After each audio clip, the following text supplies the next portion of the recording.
Well, for more museum funding and how they're surviving COVID-19, let's bring in Andrew J. Saluti. He's an assistant professor and coordinator for Syracuse University's graduate program in museum studies. Welcome back to the show. Thanks, Rachelle. Nice to see you. So I first want to start with the significance of the Met Gala's return to NYC and the museum community itself. Well, many museums across the country look to institutions like the Met, the Smithsonian, the Getty as the professional leaders, as the organizations that are really setting the standard. So the gala return signals just yet another return to the traditional and invaluable programming that most museums rely on for major fundraising events. But what it also does is it previews what a new normal in the cultural heritage field might look like. As your report just said, we're looking at reduced numbers within the gala, reduced ticket sales, proof of vaccination to enter the building, and a lot of mask wearing when not eating or inside the institution. So what did you make of this new normal version of the Met Gala, especially after 2020's cancellation, and then obviously this year having to have it postponed? Well, that was the major hit. So in 2019, the gala raised a record-breaking $15 million for the Costume Collection, for the Costume Institute, which is the only curatorial department in the Met that is mandated to actually fund itself. So that was a big deal. In 2020, when they were forced to postpone, that was a major hit and was potentially catastrophic for the Costume Institute. So this was a very raucous, very celebratory evening, even though the numbers were reduced, and it was acknowledged that it wasn't going to be as a major fundraising event as previous years. And as you mentioned, the purpose of this gala is fundraising for that part of the museum. How much money does it usually bring in, and how do you think this year is going to fare? Well, it is generally, and especially in the past 5 years, it has garnered, that 8-figure income. And I believe in 2017, it was a little over 13 million. As I said, in 2019, 15 million. It's certainly not going to hit that same level this year because of the COVID restrictions in place. But it does give that that signal that things will hopefully start to get back to normal.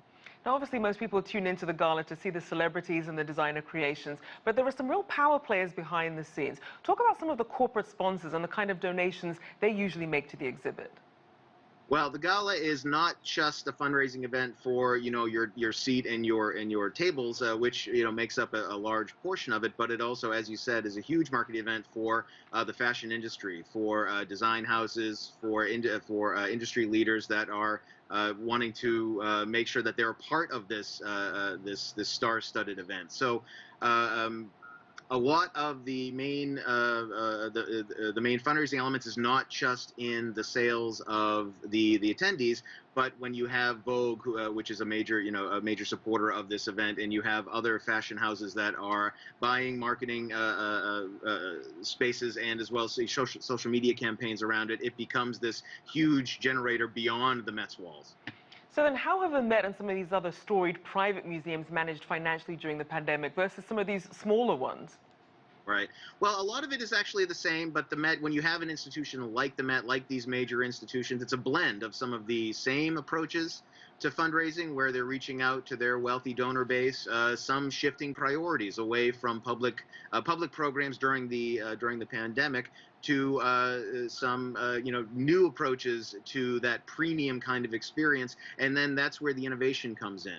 The wealthy donor base for institutions like the Met have continued to be an important lifeline, and then you also have philanthropic organizations that have made their support more accessible in terms of grants and funding. But it's actually very similar to what most museums around the country have had to do in terms of innovating and shifting gears from the in-person experience to the virtual experience. And we did see a lot of attempts at some of these sort of virtual VR versions of it. Not quite the same, obviously not the same sort of sense of really being there. How did they fare with innovating? What were some of the creative methods that they used?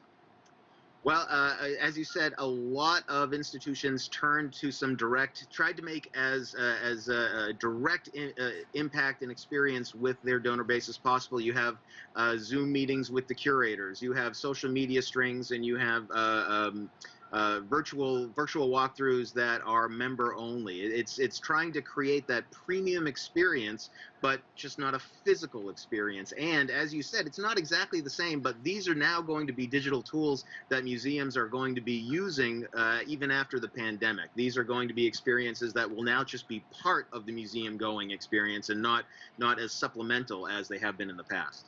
Well, certainly a silver lining there. Thank you so much. Andrew J. Saluti there, Assistant Professor of Museum Studies at Syracuse University.